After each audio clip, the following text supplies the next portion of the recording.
저희가 지난주 말씀을 한번 같이 정리하는 시간을 갖겠습니다. 우리가 함께 에베소서 말씀을 같이 나누고 있는데요.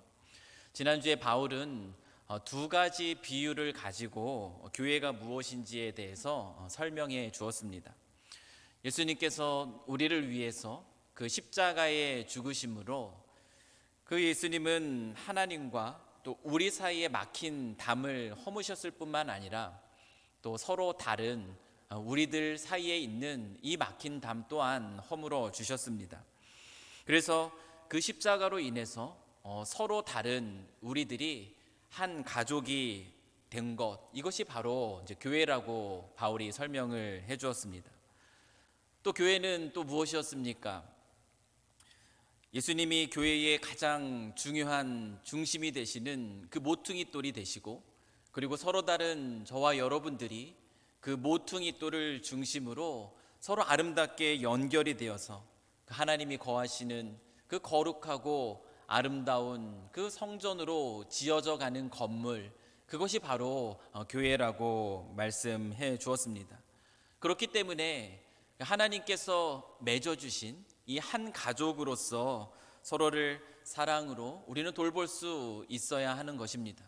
그리고 우리가 아직 여전히 지어져 가고 있는 그 가운데 있다라는 것을 기억하면서 우리 서로의 연약함을 용납하고 또 이해하면서 함께 거룩하고 또 아름다운 하나님의 사람으로 각 사람으로 세워져 갈 수 있도록 우리가 도울 수 있어야 합니다. 이것이 우리가 소망하는 그 교회의 모습입니다. 그런데 오늘 본문 말씀 속에서는요, 바울은요, 한 가족을 되어서 우리 함께 지어져 가는 것, 그것이 교회의 전부는 아니라고 지금 이야기합니다.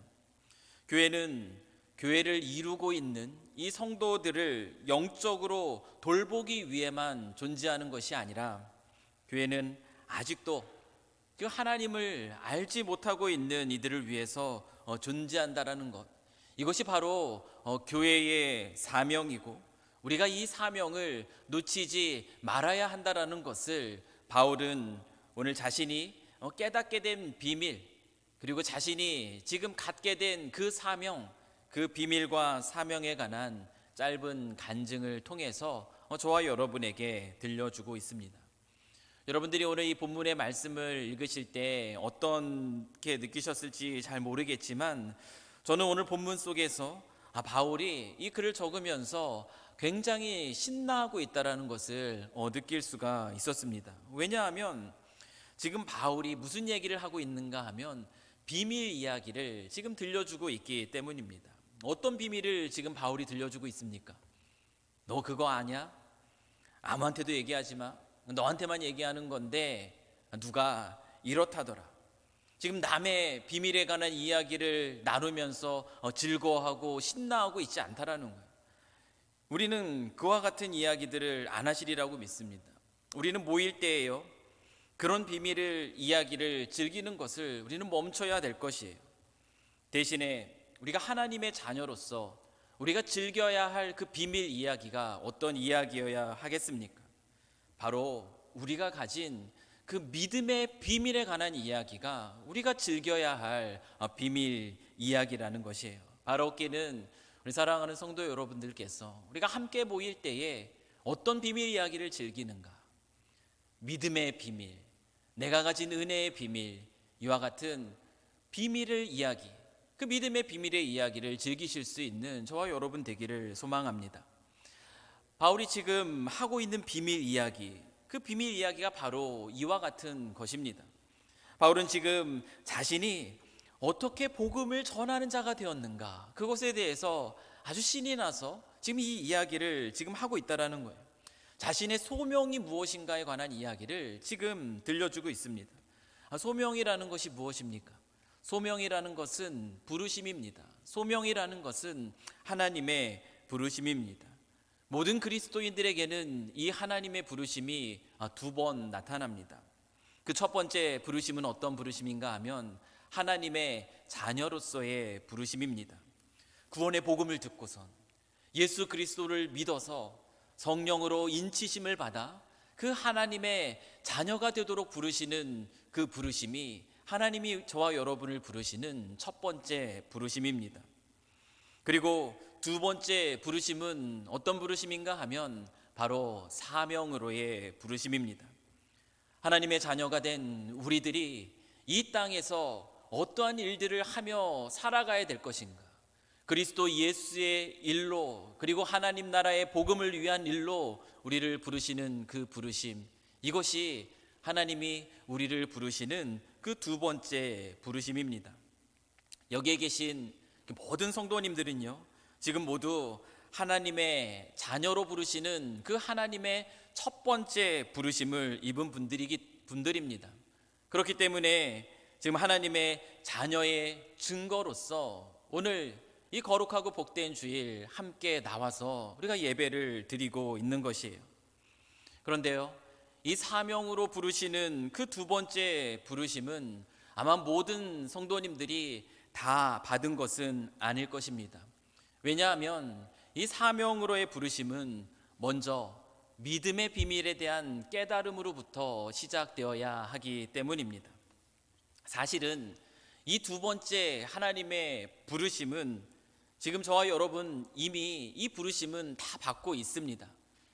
다만 들어도 우리가 듣지 못하고 깨닫지 못하고 아직 반응하지 못하고 있을 뿐일 수도 있다라는 것이, 오늘 본문 속에 담긴 이 바울의 이 간증은 사명으로 부르시는 그 하나님의 두 번째 부르심에 관한 이야기입니다. 바울은 하나님의 그 부르심에 반응하여서 지금 설명하고 있는 것처럼 이방인들에게 복음을 전하는 그리스도의 일꾼이 되었습니다. 제가 사명으로 부르심, 그 부르심에 앞서선 먼저 믿음의 비밀에 대한 깨달음이 필요하다라고 말씀을 드렸는데요. 그러면 바울이 깨달은 그 믿음의 비밀은 무엇일까요? 오늘 본문에서 바울은요, 그 믿음의 비밀을 그리스도의 비밀이라고 표현하고 있습니다. 우리 바울이 깨닫게 된 그리스도의 비밀이 무엇인가? 우리 6절 말씀을 같이 한번 읽어볼까요? 우리 6절 말씀을 같이 읽어보겠습니다. 시작.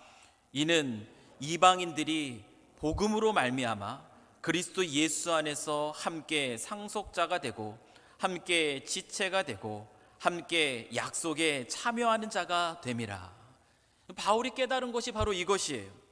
복음이 자기를 포함한 그 유대인들에게만 해당되는 것이 아니라는 것을 지금 바울은 놀랍게 깨닫게 되었습니다. 이 복음이요, 자기 자신들이, 그 유대인들이 죽은 자처럼 여기고 개처럼 여기면서 경멸하였던 그 이방인들에게도 필요한 것을 바울은 지금 놀랍게 깨닫고 있다는 것입니다. 한편으로는 굉장히 충격적인 것이고 또 한편으로는 너무나 놀라운 깨달음이었기 때문에 바울은 지금 그 비밀을 그리스도의 비밀이라고 지금 부르고 있는 것입니다. 그런데 그 그리스도의 그 비밀이 바울에게 어떻게 알려졌는가? 바울이 어떻게 그 그리스도의 비밀을 깨닫게 되었는가? 3절 말씀을 보십시오. 곧 계시로 내게 비밀을 알게 하신 것은 내가 먼저 간단히 기록함과 같으니. 바울은 계시로, 이 계시로 그리스도의 비밀을 알게 되었다라고 지금 말하고 있습니다. 계시를 받았다라는 것이 무엇입니까? 계시를 받았다라는 것은 자기의 노력으로 알게 된 것이 아니라 하나님이 깨닫게 해주셨다라는 것을 의미합니다. 즉 바울은요, 성령 하나님께서 깨닫게 하시는 그 은혜 안에서 그리스도의 비밀을 알게 되었습니다. 자신이 깨닫게 된 그 놀라운 비밀, 그 진리 앞에서 바울이 어떻게 반응했으리라 우리가 상상할 수 있을까요? 복음이 자기와 같은 유대인들에게만 해당되는 것이 아니라 이 복음이 이방인들에게도 필요한 것이라는 것. 하나님께서 계시로 나로 하여금 이 놀라운 비밀을 깨닫게 하셨다면 그 비밀을 아는 자로서 나는 어떠한 삶을 살아야만 할 것인가? 아마 바울은 이 진리 앞에 이와 같은 고민을 하지 않았겠습니까? 전에 바울이요, 다메섹 가는 길에 예수님을 만나서 회심할 때에 그때 그 회심한 바울을 며칠간 돌봐주었던 아나니아라는 사람이 있었습니다. 그 예수님이 그 아나니아에게 바울에 관한 이런 말씀을 하신 적이 있어요. 사도행전 9장 15절 말씀인데요. 주께서 가라사대 가라, 이 사람은 내 이름을 이방인과 임금들과 이스라엘 자손들 앞에 전하기 위하여 택한 나의 그릇이라. 내 이름을 이방인과 임금들과 이스라엘 자손들 앞에 전하기 위하여 택한 나의 그릇이라. 그 예수님의 이 말씀의 의미, 바울은 아마 아나니아를 통해서 전해 듣지 않았겠습니까? 그런데 그때는 아마 이 말씀의 의미를 온전히 깨닫지 못했을 거예요. 그러나 그리스도의 비밀을 깨닫게 된 이후에 바울은 아마 이 말씀의 의미가 무엇인지 비로소 깨닫게 된 것입니다. 다시 말하면 바울은 이 선택받은 하나님의 백성의 본질적인 사명이 무엇인지를 지금 깨닫고 있는 것이에요. 하나님께서 아브라함을 택하셨습니다. 그리고 이 아브라함을 통해서 이루시는 백성, 이스라엘 백성들을 택한 것이 유대인들만, 그 하나님을 아는 자들이 누릴 수 있는 그 하나님의 축복을 누리면서 살아갈 수 있도록 하게 하신 것이 아니라는 것을 바울은 깨닫게 된 것이에요. 바울은 창세기 12장 3절에서 하나님이 아브라함에게 땅의 모든 족속이 너로 말미암아 복을 얻을 것이라 하신지라 말씀하셨던 이 말씀대로 하나님의 백성은 하나님을 아는 자가 누리는 축복을 그것을 알지 못하는 이들에게 전하는, 그러면서 살아가야만 하는 그 복의 통로로 부르심을 받았다라는 것을 지금 놀랍게 깨닫고 있는 것이에요. 그러한 깨달음 속에서 바울은요, 사명으로 부르시는 그 이방인에게 복음을 전하는 일꾼으로 부르시는 그 하나님의 부르심에 반응하여서 지금 이방인에게 복음을 전하는 그리스도의 일꾼이 되었다, 그 자신의 간증의 이야기를 우리에게 들려주고 있는 것입니다.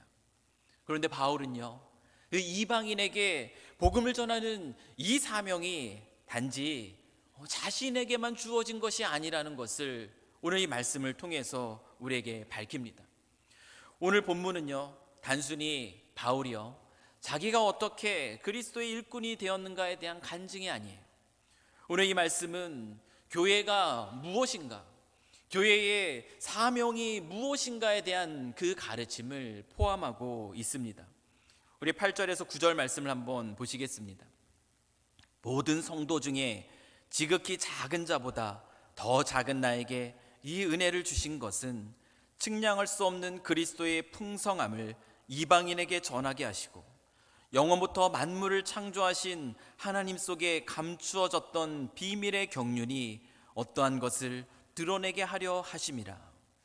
이 측량할 수 없는 그리스도의 풍성함, 감추어졌던 비밀의 경륜을 이방인들에게 전하는 것이, 그것이 바로 자기의 사명이라고 바울은 이야기를 하고 있어요. 그런데 바울은 이 사명이 단지 자기 자신만의 사명은 아니라고 이야기합니다. 바울은 이 사명을 교회의 사명과 연결지어서 말하고 있습니다. 우리 10절 말씀을 한번 보시겠습니다. 이는 이제 교회로 말미암아 하늘에 있는 통치자들과 권세들에게 하나님의 각종 지혜를 알게 하려 하심이니. 하나님께서 지금까지 바울을 통하여서 하셨던 그 일들을 이제는 누구를 통하여 하신다고 지금 말씀하고 있나요? 이제 교회로 말미암아, 교회를 통하여서 하신다고 지금 말하고 있습니다. 하나님을 알지 못하는 자들에게 이 복음을 전하는 사명이 지금 누구의 사명이라고 말하는 것이죠? 이 하나님을 알지 못하는 자에게 이 복음을 전하는 이 사명은 어떤 특별한 부르심을 따라서 특별하게 부름받은 어느 한 개인의 사명이 아니라 교회의 사명이다라고 지금 바울이 밝혀주고 있는 것이에요. 이 11절 말씀은 이 사실을 더욱더 분명하게 해줍니다. 곧 영원부터 우리 주 그리스도 예수 안에서 예정하신 뜻대로 하신 것이라. 교회가 그와 같은 사명을 감당하는 것은 그리스도 예수 안에서 예정하신 뜻 가운데 있는 것입니다. 이것이 바로 예수님께서 교회를 이 땅 가운데 세우신 이유입니다. 교회가 이 땅에 존재하는 이유가 바로 여기에 있습니다. 사랑하는 성도 여러분, 교회라는 것은요, 단순히 이미 교회 안에 들어와 있는 우리들, 단지 우리들의 어떤 영적인 만족과 그 유익만을 채워주기 위해서 존재하는 것 결코 아닙니다. 필요한 일입니다. 그러나 그것이 전부는 아닙니다. 우리가 서로 사랑으로 돌보고요, 서로 용납하고 이해하면서 화목한 가정을 이루고, 그리고 아름다운 성전으로 우리가 지어져 가야 합니다. 중요한 교회가 존재하는 이유입니다. 그러나 우리가 그와 같은 모습을 이루어야 되는 이유는 또 다른 이유가 있습니다. 왜냐하면 우리가 그렇게 살아야 세상이 교회를 볼 때에 복음에 대해서 마음을 열 수 있게 되기 때문입니다. 교회는요, 아직도 복음을 알지 못하는 이 세상을 위해서 존재한다라는 것이, 이것이 계시를 통해서 바울이 깨달았던 그리스도의 비밀이에요. 그런데 성도 여러분, 그거 아시나요? 바울이 깨달았던 이 비밀, 지금 이 비밀이 저와 여러분에게 지금 밝히 드러나고 있다는 것입니다. 오늘날 그 하나님의 당신의 뜻과 당신의 계획을 우리들에게 아주 확실하게 알려주시는 그 계시의 방법이 무엇일까요? 그것은 바로 하나님의 말씀입니다. 오늘 우리에게 선포된 이 하나님의 말씀은 교회가, 저와 여러분이 이 땅에 존재하는 이유를 명백하게 드러내주고 있다는 것을 우리가 기억할 필요가 있다는 겁니다. 교회가 무엇입니까? 우리가 교회입니다. 교회로서 우리가 존재하는 이유가 무엇인가? 계시로서 바울에게 가르쳐줬던 그 깨달음, 오늘 이 말씀을 통해서 저와 여러분에게 다시 한번 들려주신다는 거예요. 우리가 존재하는 이유는 아직도 복음을 알지 못하는 세상을 위해서 존재합니다. 하나님은 지금 그 그리스도의 비밀을, 이와 같은 비밀에 대한 깨달음을 저와 여러분에게 알려주시면서 지금 저와 여러분을 사명으로 지금 부르고 계십니다. 주님은요, 저와 여러분을 이 사명으로, 그 두 번째 부르심으로 부르고 있습니다. 사명으로 부른다라는 것은 우리가 다 신학교에 가서 목사가 되어야 된다는 것을 말하는 것 아닙니다. 사명으로 부른다라는 것은 우리가 다 선교사가 되어서 온 세상으로 흩어져서 선교의 사역을 감당해야 된다라는 것 말하는 것 아닙니다. 사명으로 부른다라는 것이 무엇이겠습니까? 나는 지금 내가 살아가는 이 삶의 자리에서 하나님께서 내게 만나게 하신 그 하나님을 알지 못하는 이들에게 내가 지금 가지고 누리고 있는 이 하나님의 놀라운 축복, 이 복음의 기쁨들을 어떻게 나누면서 살아갈 수 있을까? 이 마음을 놓치지 않고 살아가는 것을 의미합니다. 하나님의 부르심에 반응해서 이러한 사명을 갖는다라는 것을 여러분은 어떻게 느끼시나요? 그것이 여러분에게 부담스러운 그 짐으로서 다가오시나요? 아마 어쩌면 이렇게 생각하시는 분들이 꽤 되실지 모르겠습니다. 지금 이 땅에서 내가 살아가는 삶도 힘들고 어려운데 여기에 또다시 무슨 하나님의 사명을 가진다라는 것, 이것은 너무나 부담스러운 짐이 되는 것이 아닙니까? 어쩌면 우리 가운데 이와 같은 생각을 가지고 계실지 모르겠습니다. 그러나 이 그리스도인에게 있어서요, 이 사명이라는 것은 결코 우리에게 짐이 될 수 있는 것이 아닙니다. 결코 짐이 되지 않습니다. 그리스도인의 존재의 이유가 되는 이 사명은요, 우리에게 기쁨이 될 수밖에 없다라는 것, 그것을 저와 여러분이 오늘 이 말씀 가운데 깨닫는 은혜가 있기를 이 시간 간절히 축원합니다. 바울이 13절 말씀에서 이렇게 말합니다. 그러므로 너희에게 구하노니 너희를 위한 나의 여러 환난에 대하여 낙심하지 말라. 이는 너희의 영광이니라. 바울이 이렇게 말하고 있어요. 바울이 복음의 사명을 감당하느라 본인이 당하게 된 이 고난과 고통, 그리고 지금 고난과 고통 속에서 지금 옥에 갇혀서 편지를 쓰고 있지 않습니까?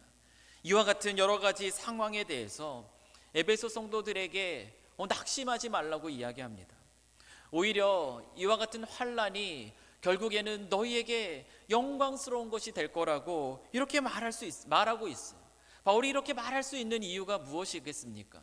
그것은 사명이요, 그 자신에게 있어서 얼마나 큰 기쁨이 되는가, 그것을 바울이 깨닫고 있기 때문입니다. 우리 7절 말씀을 한번 보실까요? 이 복음을 위하여 그의 능력이 역사하시는 대로 내게 주신 하나님의 은혜의 선물을 따라 내가 일꾼이 되었노라.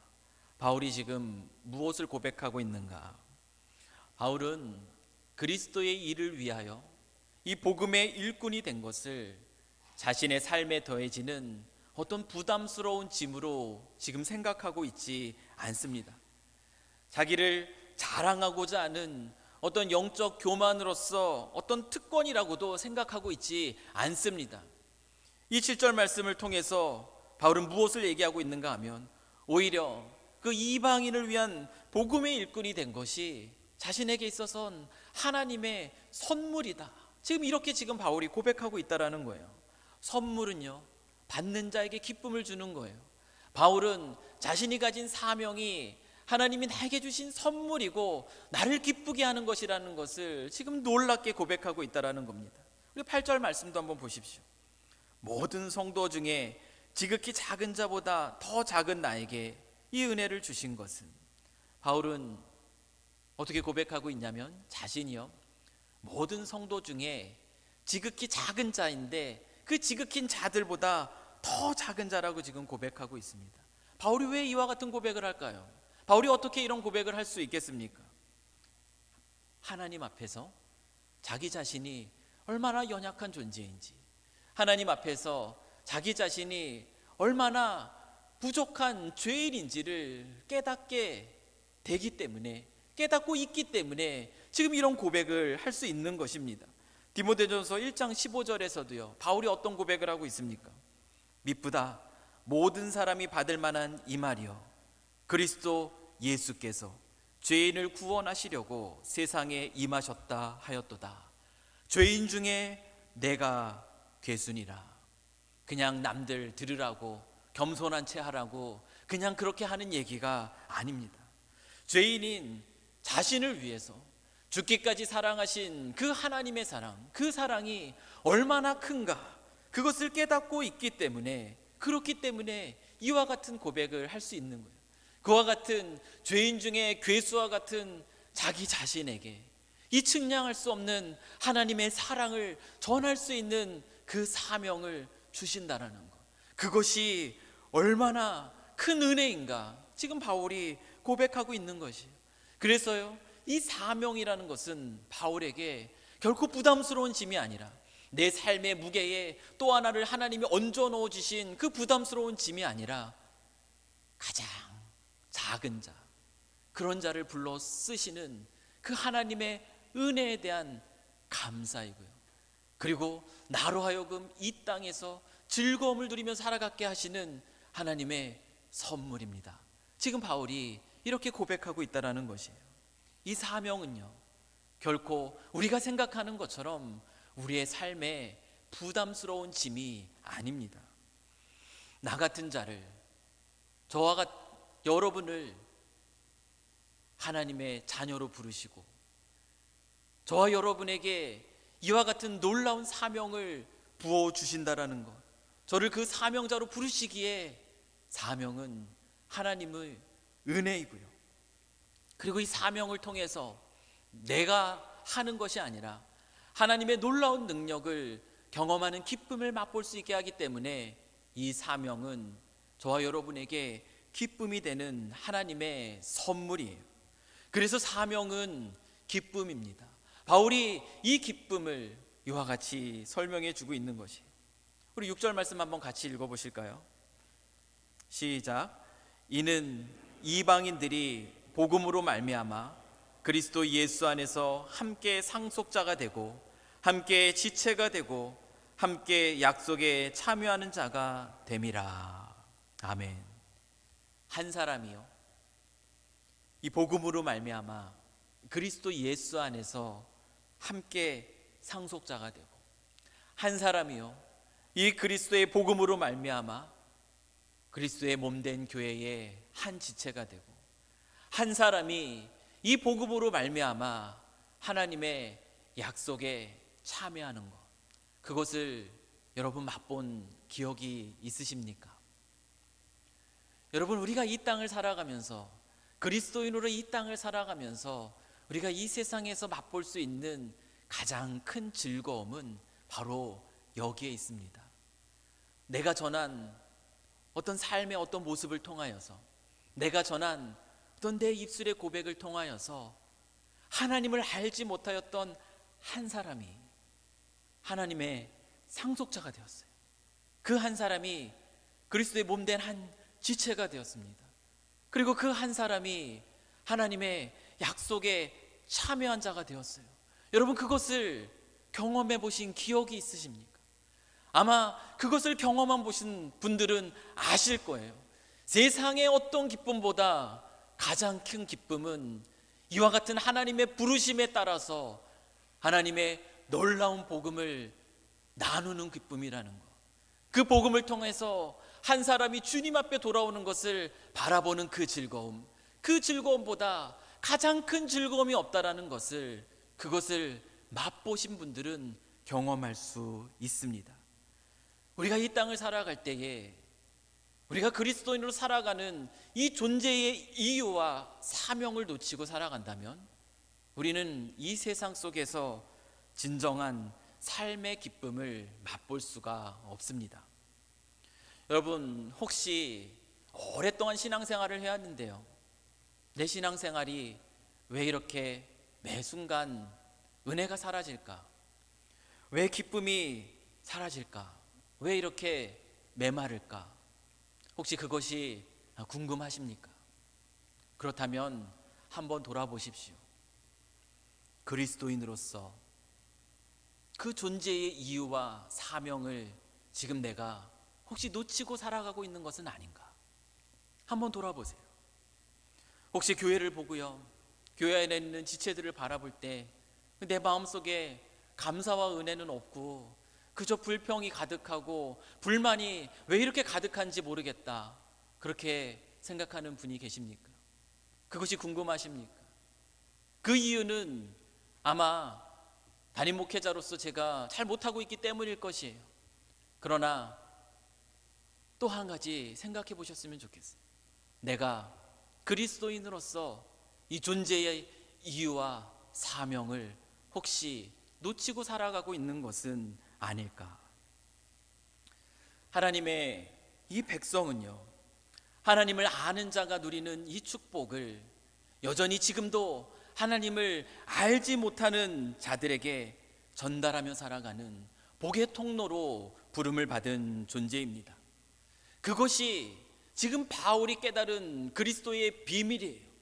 예전에는 유대인 자기들에게만 해당되는 얘기인 줄 알았는데 그것이 아니라 아직도 하나님을 알지 못하는 이방인들에게 이 복음을 나누는 것이 하나님의 백성의 소명이구나, 복의 통로로 살아가는 우리의 사명이구나. 바울이 그것을 깨닫고 지금 그것을 오늘 우리에게 들려주고 있습니다.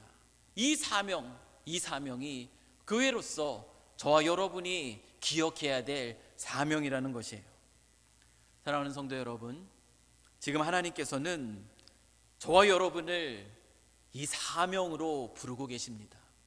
이미 첫 번째 부르심, 하나님의 자녀로서 이미 부르셨어요. 이제 그러면 우리가 어떠한 삶을 살아가야겠습니까? 이미 예전에도 이미 하나님은 이미 여러분을 부르고 계셨습니다. 사명으로 부르고 계셨어요. 오늘도 이 말씀을 통해서 부르고 계십니다. 사명으로 부르고 계세요.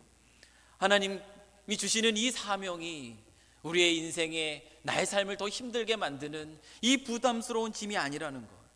하나님은 이 은혜의 선물을 지금 저와 여러분에게 주기를 원하십니다.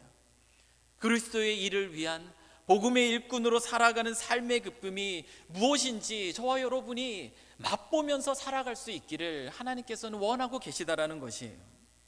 우리가 이 땅을 어떻게 살아가야겠습니까? 이 땅을 살아가는 존재의 이유로서 이 복음을 나누는 자의 삶, 그 사명을 놓쳐버린 채 그저 이 땅에서 이 세상적인 그런 만족과 유익을 추구하는 모습으로 신앙생활하고 또 개인적으로 나의 영적인 어떤 만족과 유익만을 추구하는 그런 삶을 사는 것이 아니라 지금 내가 살아가는 삶의 자리에서 그것이 교회이든 교회 밖이든 내가 살아가는 삶의 자리에서 하나님을 알지 못하고 살아가는 이들에게 나는 어떻게 그들에게 하나님 나라의 이 놀라운 축복된 소식을 전할 수 있을까? 이 마음을 놓치지 않고 오늘도 부르시는 그 하나님의 부르심에 응답하면서 나와 같은 자가 누구이길래, 죄인 중에 개수와 같은 자가 바로 나인데 나를 사용하기 위해서 나를 부르시는 그 하나님의 부르심 앞에 감사로 반응하시고 또 그 사명의 삶, 그 삶의 자리에 기쁨으로 순종하시는 가운데 하나님이 우리에게 맛보게 하시는 그 놀라운 그리스도 안에서 누릴 수 있는 가장 큰 기쁨, 그 기쁨을 누리시며 살아가실 수 있는 저와 여러분이 되실 수 있기를 이 시간 간절히 축원합니다.